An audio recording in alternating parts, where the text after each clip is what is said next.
Ngayong gabi sa Reporter's Notebook, ang GMA Mount Everest team.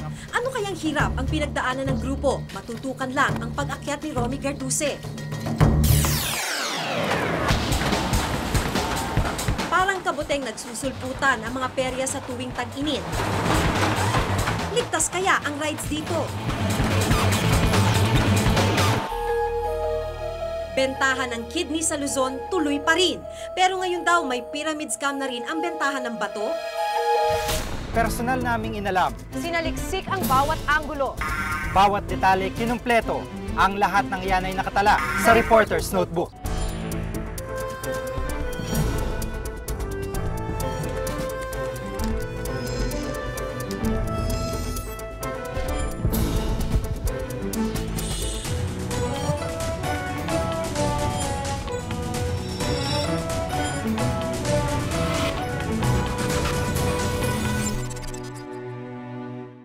Dati nang naibalita ang kidneys for sale sa Pilipinas. Pero kahit na binatikos at ipinagbawal na ito, marami pa rin nagbebenta ng kanilang mga bato.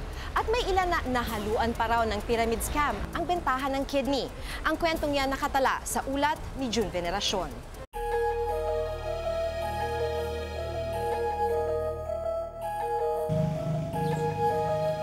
Ito ang mga markang iniwan ng masamang karanasan sa mga residente ng isang maliit at mahirap na barangay sa labas ng Metro Manila.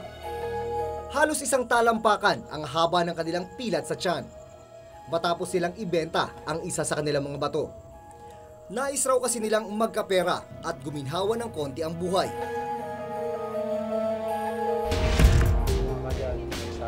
Marami na rin mga ganitong kaso noon. Naging talamak ang bentahan ng kidney sa Kamaynilaan. Marami ang nagimbal, pera, kapalit ng isang bahagi ng katawan ng tao. Hanggang ngayon, nagpapatuloy pa rin ito. Mas mataas na ang presyuhan at ang malaking pinagkaiba, may halo na raw itong lokohan.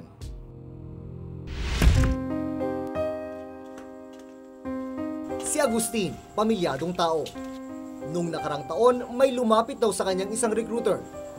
350,000 ang alok. Bibilhin daw ang kanyang kidney. Tulad ng iba pa naming nakausap, hiniling ni Agustin na itago ang kanyang muka sa takot na balikan ng recruiter. Gusto ko pong magpundar ng hanap buhay na bangka. Gusto ko po yung magpatayo po ng isang bahay na medyo mambato lang konti. Kaya po inganyo po ako nagpakuha. Pero pagkatapos ng operasyon, 120,000 lang ang ibinigay sa kanya. Sinabihan daw siya ng recruiter na makukuha niya ang balanse kung may makukumbinsi rin na iba pang magbebenta ng kidney. Mistulang racket ng pyramid. Magdala huli doon bago mabigay yung kapunuan. Ayoko na nga pong magdala dahil po mahirap eh. Ayoko na pong madanas yung dinanas ko nila eh. Ang halos 200,000 pisong balanse mula sa recruiter na inaasahan ay hindi na niya natanggap.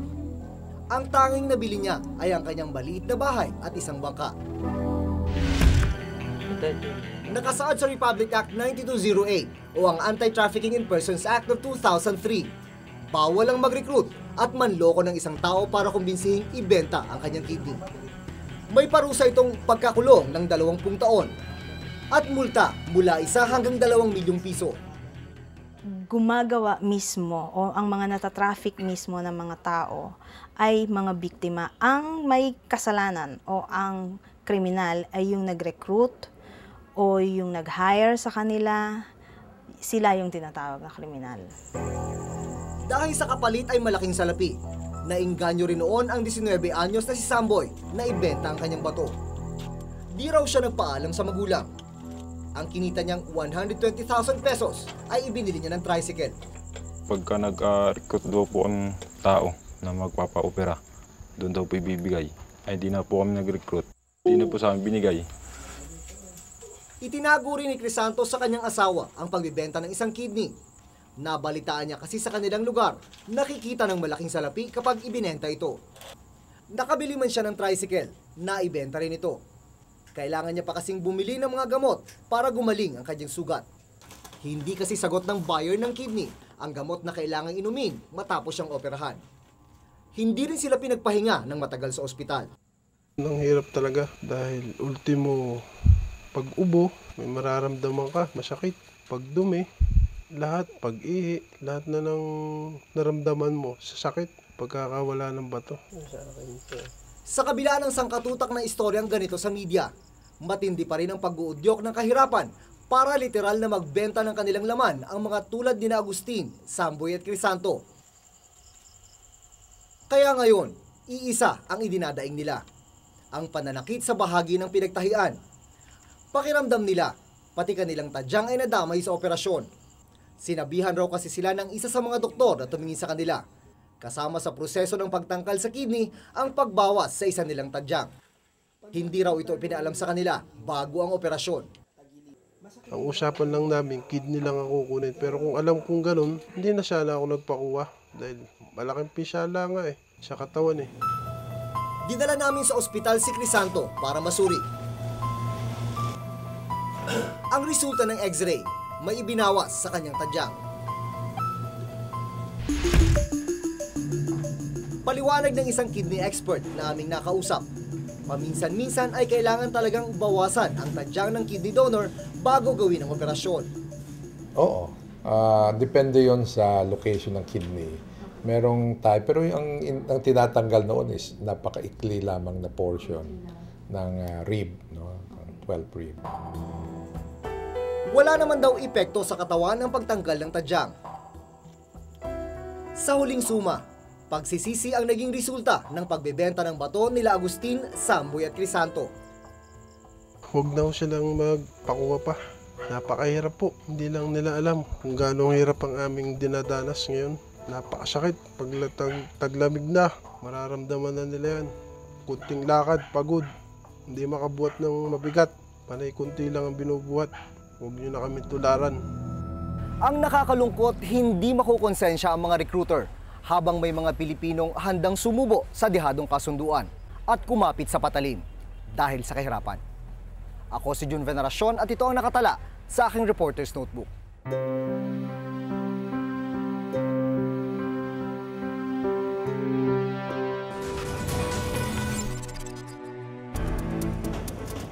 Nagkalas-kalas na, no? Kaya ibang mga bata na natapon sa ground, no? Kasama na rin yung anak ko. Ngayong summer, maraming Pilipino ang nagtsatsaga sa mga maliliit na perya. Maayos at ligtas nga ba ang pamamalakad sa mga ito? Ang problema nga nakadetalye sa ulat ni Tina Pangriban Perez.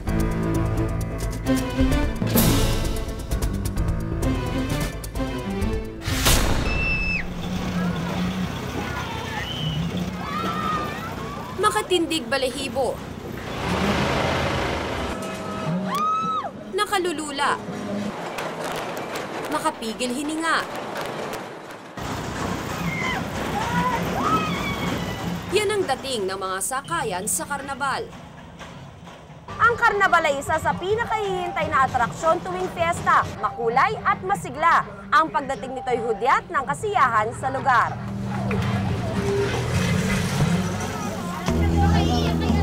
Pero paano kung ang pinananabikang joyride ay siya ring maghahatid sa iyong huling hantungan?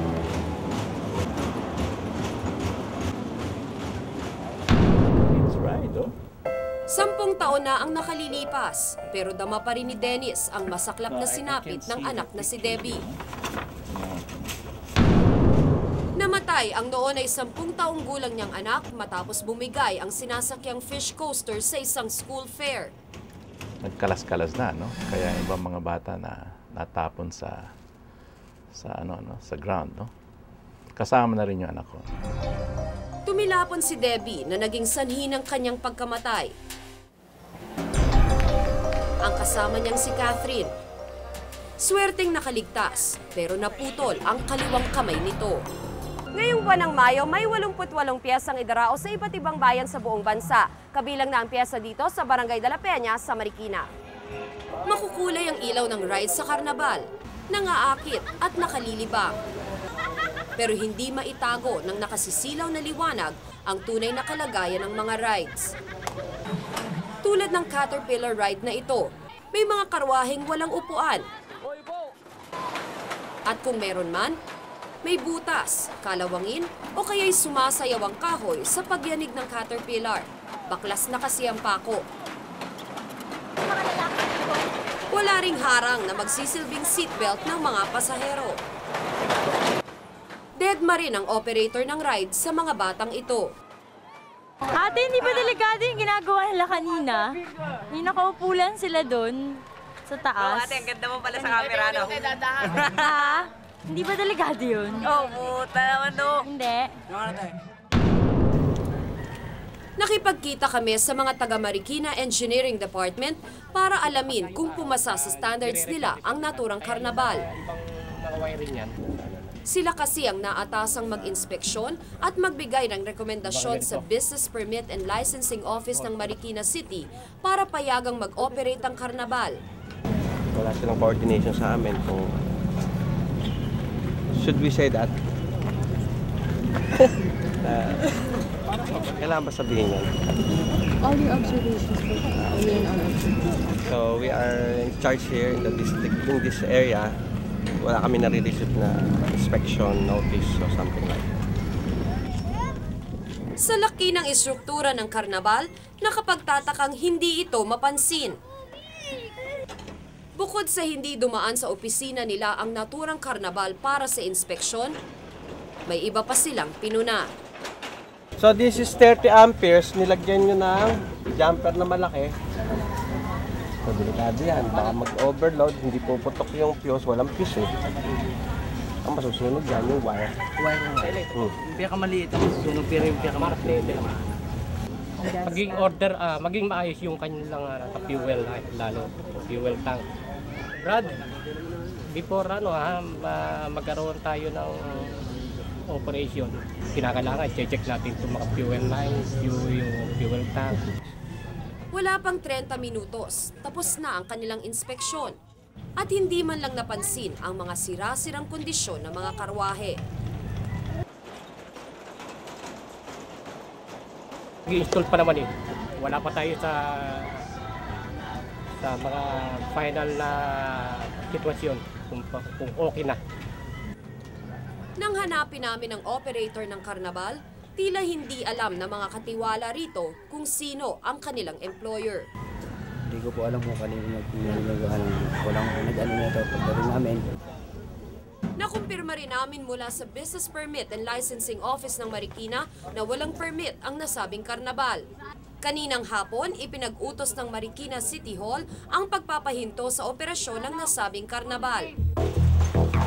Sa kasalukuyan, walang malinaw na ahensya ng gobyerno ang nagre-regula sa mga karnabal.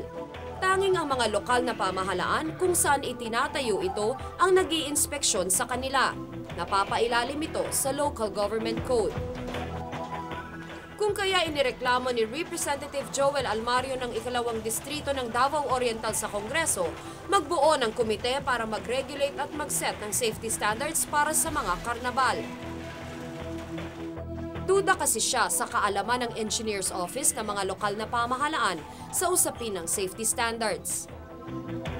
There is no agency who is overlooking at the operations of these parks. It is only the local government unit through the municipal or city engineer who will attest that the park is safe enough for the operation, and that's when they issue the corresponding business permit or permit to operate. But even the competence of the LGU, municipal or city engineers is in question here because they are not trained to really determine the safety of the ride.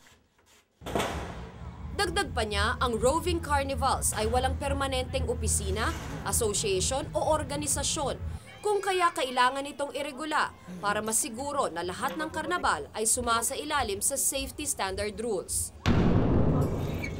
Sa isang barangay sa Muntinlupa, abala ang isa sa mga may-ari na si Charlie sa pagbuo ng karnabal. Nakakarating kami ng Bicol, Pampanga, Quezon. Pinakamalayo na nadayo namin, Baguio. Mahigit 26 na taon na niyang ginagawa ito. Lipat doon, lipat dito. Pagkakatapos ng pista, babaklasin namin yung aming perya, lipat na naman sa ibang lugar, gano'n. Inamin rin niya na minsan nakakapag-operate sila ng walang permit. Minsan naman, pwedeng wala na yon kasi verbal na pag-uusap na lang, tiwalaan na lang. Pero mas maganda rin yung ganung may papel. Kung sakasakali magkakaroon nga ng problema, hindi naman basta-basta masasabit yung mga katulad namin. Tila matatagalan pa bago maipatupad ang rekomendasyon. Samantala, sa bawat buwan na dumaraan, ilang pista pa ang dadayuhin ng mga karnabal.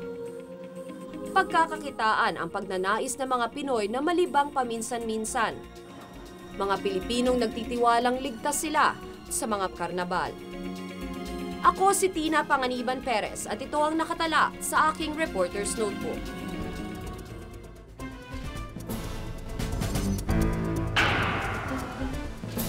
Sa taas nitong 3,000 metro, nasilayan namin sa unang pagkakataon ng Mount Everest.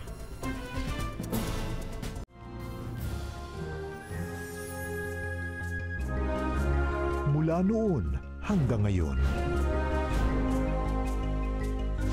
sa mga mahalagang nagaganap, yung mapagkakatiwalaan pa rin ang pinipiling panoorin ng bayan.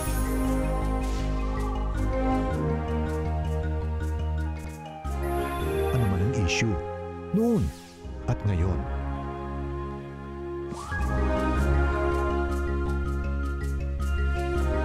Buong-buo ang inyong tiwala at pagtangkilik sa GMA News and Public Affairs, pati na sa araw-araw na mga balita.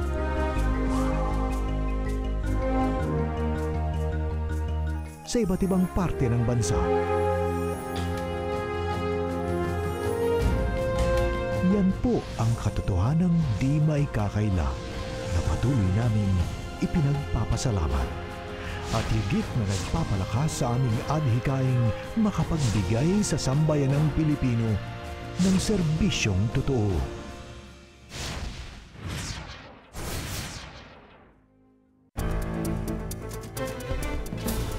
Mahabang lakaran sa malamig na panahon, akyat baba sa mga bangin. Yan ang dinaanan ng GMA Everest team patungong base camp. Paano nga ba sila nakatagal sa ganong klaseng kondisyon?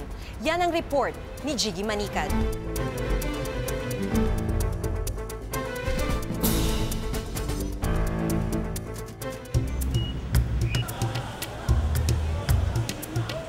Halos isang buwan na nakakaraan ng tumulak ang GMA Everest team papuntang Nepal. Susundan ng team hanggang base camp ng Mount Everest si Romy Garduse para maihatid ang mga kaganapan sa kanyang pag-akyat sa tuktok ng Mount Everest.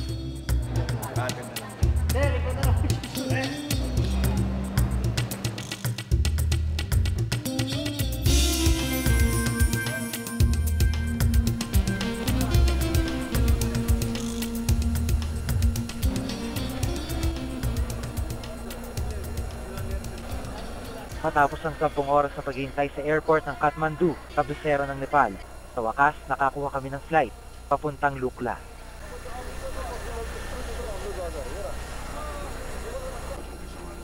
Na-delay ang mga flight di lang dahil sa malakas na ulan, kundi dahil sa snow.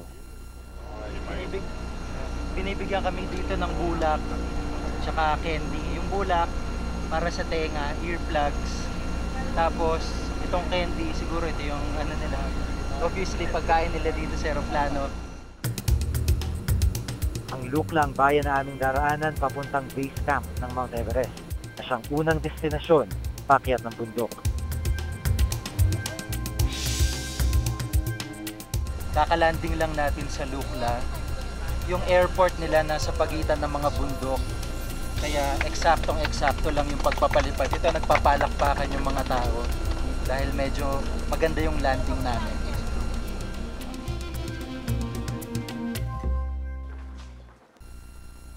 Matapos ang 2 oras mula Kathmandu Airport, narating namin ang bayan ng Lukla. Sa lunch na ito kami nagpalipas ng gabi. Dito kami agad napasabak sa kakaibang putahe ng mga taga rito. Ang order ko kanina, chicken fried rice. Pero yung dumating, fried rice pero iba yung laman. Buffalo meat daw to.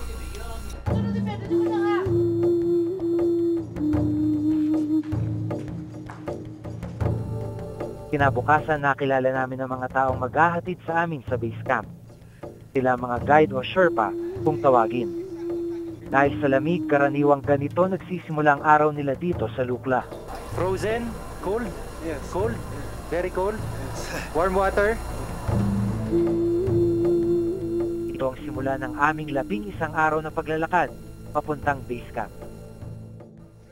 Nang araw na iyon, pinulong ng aming Sherpa na si Lakpa Norbu ang mga porter na magbubuhat ng aming gamit. Kumpara sa simpleng tagabuhat, malaking responsibilidad ng mga Sherpa. Hindi lang simpleng paglalakad ang alam ni Lakpa. May formal na training siya sa ice climbing, rock climbing, maging first aid training.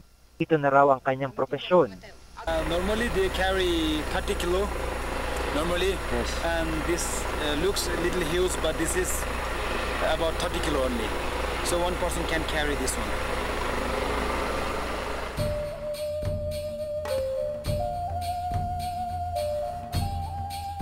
Mula sa Lukla, may 3 oras ang lakad papunta sa bayan ng Pakding.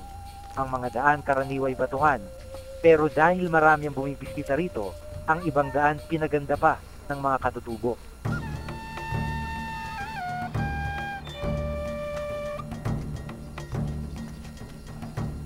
Kung mapapansin nyo yung mga daan nitong mga porters at mga Sherpa dito sa papuntang base camp, ay talagang inayos pa ng mga bato dahil noon daw medyo maputik ito at makitid yung daan. Kaya para mas mapabilis yung transport nitong mga goods mula sa baba paakyat, ay ginawa ng paraan ng mga natives na magkaroon ng mas maayos na daan dito. The mantra on this stone plate. Yes. And whenever we get through this kind of prayer stones, we'll always have to get through from the left side. Left side. Yeah. Why is that? These Buddhist people, they believe it brings good luck.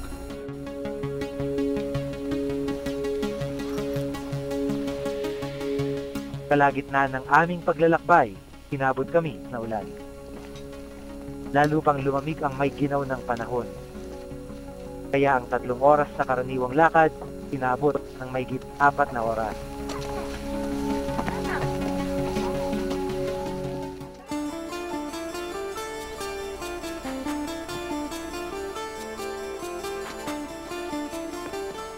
Ito yung pangalawang bayan papunta sa Everest Base Camp.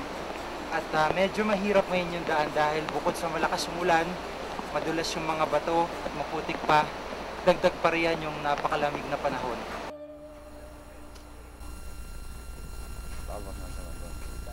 Mula Pakding, sunod naming pupuntahan ang bayan ng Namche. Nagsisimula pa lang ang umaga, pumuporma na ang aming makakasamang magbuhat ng aming mga dala.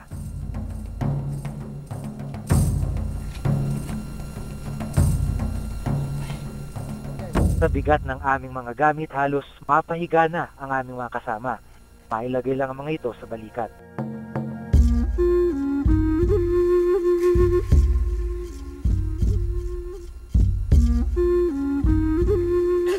Karaniwan silang nauna at nakikita na lang sa lugar na aming pupuntahan.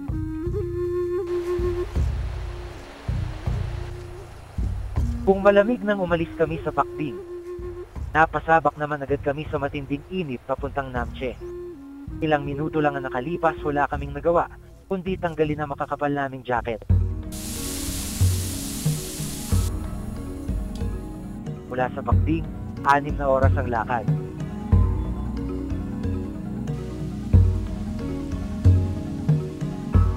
Sa taas nitong 3,000 metro, nasilayan namin sa unang pagkakataon ang Mount Everest. Nandito na tayo sa may 3,000 metrong altitude. Nararamdaman na natin yung epekto. Mahirap huminga dahil manipis na yung hangin. Pero napapawi yan kahit papano. Dahil sa likod natin, sa gitna ng mga bundok na ito, yung tuktok mismo ng Mount Everest.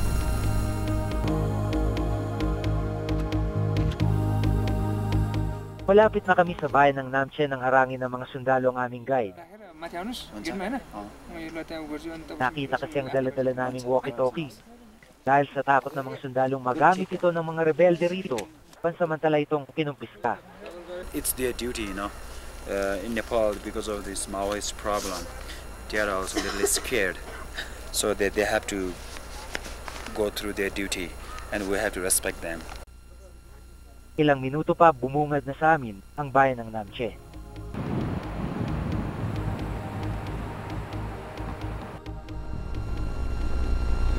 Tapos ang may 8 oras na paglalakad. Nandito na tayo sa Namche, may 10,000 feet ang taas. Medyo manipis na yung hangin at mas malamig dito. Dito na tila nakaramdam ng altitude sickness ang aking mga kasama. Medyo masakit na yung ulo ko, tsaka para akong magkakasakit. Because one of them is a good friend of mine. Inom muna ako ng gamot. Agad sila pinagpahinga para makabawi ng lakas.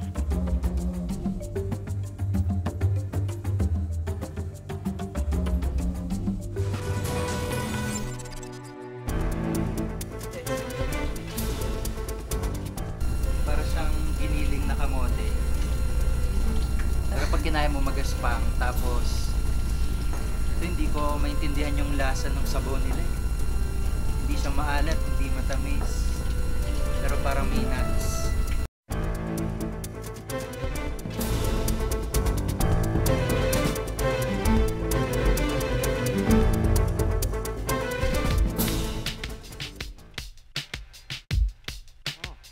Ulubundukin ang daan papuntang base camp ng Mount Everest. Karaniwang mabato at matatarik ang mga daan. Wala sa bokabularyo ng mga tao rito ang mga sasakyan, maski na bisikleta. Kaya umaasa sila sa lakas ng tagabuhat gaya ng aming mga kasama.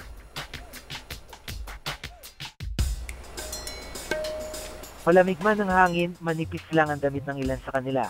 Ang iba nga, nakatsinelas lang. Ang mga dalang tungkod ang ginagamit nila sa pamamahinga.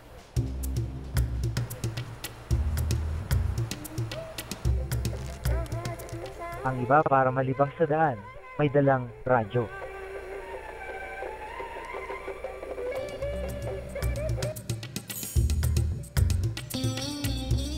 Karamihan sa mga porter dito, wala ng baong tubig tsaka pagkain. Talaga nagpapahinga lang sila para makabawi ng hininga. Pagkatapos nun, lakad na ulit paakyat ng bundok. Napansin kong hindi lang mga lalaki ang nagbubuhat dito. Marami rin akong nakita mga babae at pati mga bata. Siguro 4 o 5 oras na kaming naglalakad sa lamig, sa init. At itong batang ito ay kanina pa namin kasabay. Siya ay isa sa mga porter na nagbabiyahe dito papunta sa Namche. At kung nakita nyo naman yung daan, medyo mabato, pero para sa kanya, kayang-kaya daw niya yung trabaho. He don't want to go to school, he want to follow his father, but his father is well experienced working in this field. It's very difficult, so his father doesn't want anymore his son to carry loads and do trekking. Yeah, and he wants to send him to school again.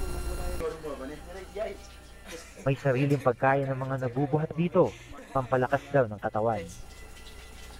Nang abutan namin ang aming mga kasama, ito ang kanilang pananghalian. Para siyang giniling na kamote. Pero pag kinaya mo magaspang, tapos ito hindi ko maintindihan yung lasa ng sabon nila. Hindi siya maalat, hindi matamis. Pero parang may nuts. Mahirap man ang kanilang trabaho, mababakas naman sa kanilang mga mukha ang kasiyahan.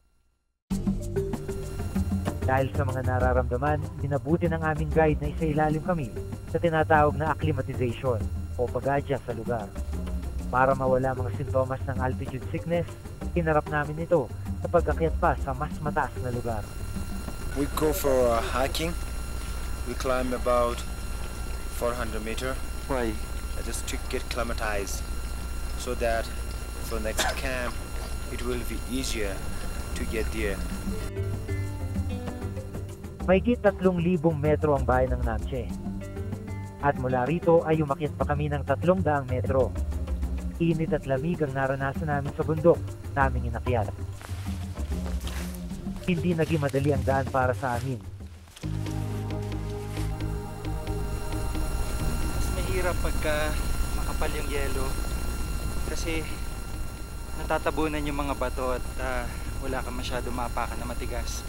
Lalo pa ngayon na natutunaw na yung mga yelo, yung daan nagpuputik, kaya mas madulas.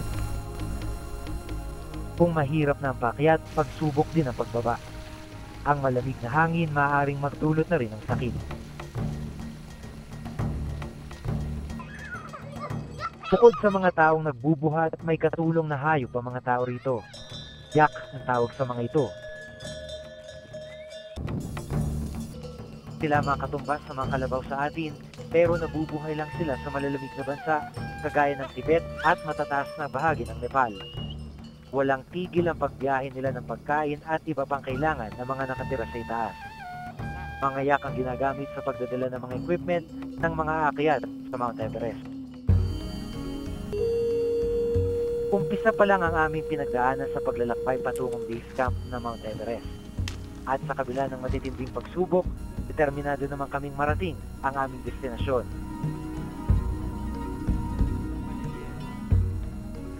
Ako po si Jigo Manicad at ito ang nakatala sa aking Reporter's Notebook.